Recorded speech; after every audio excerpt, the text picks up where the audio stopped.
দাদা বলো কেমন লাগলো ফ্ল্যাটটা? কেমন লাগলো?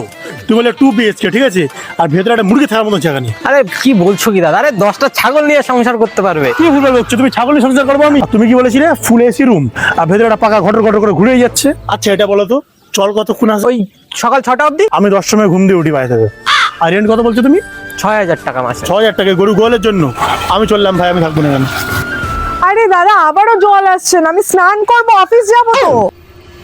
যখনই পড়েছে নজর আমি তো হয়ে গেছি তো। আচ্ছা দাঁড়াও দেখছি, যাও দেখছি। ধুর, প্রতিদিন একই সমস্যা। দাদা বলছো ওই মেয়েটা কে গো? ওই তোমাকে যে রুমটা দেখালাম তার পাশের রুমে থাকে। আমি রুমটা নেবো, তোমাকে আমি এক্ষুনি অনলাইনে অ্যাডভান্সটা পাঠিয়ে দিচ্ছি। না না, এখন আর রুম দেওয়া যাবে না। ভাই ভাগো এখান থেকে, ভাগো। জানো প্লিজ রুমটা জানো। আরে ভাই বলছি না, ভাগ এখান থেকে। দাও না আমার রুমটা প্লিজ, রুমটা দাও। আমি বেশি টাকা দেবো, দাও না।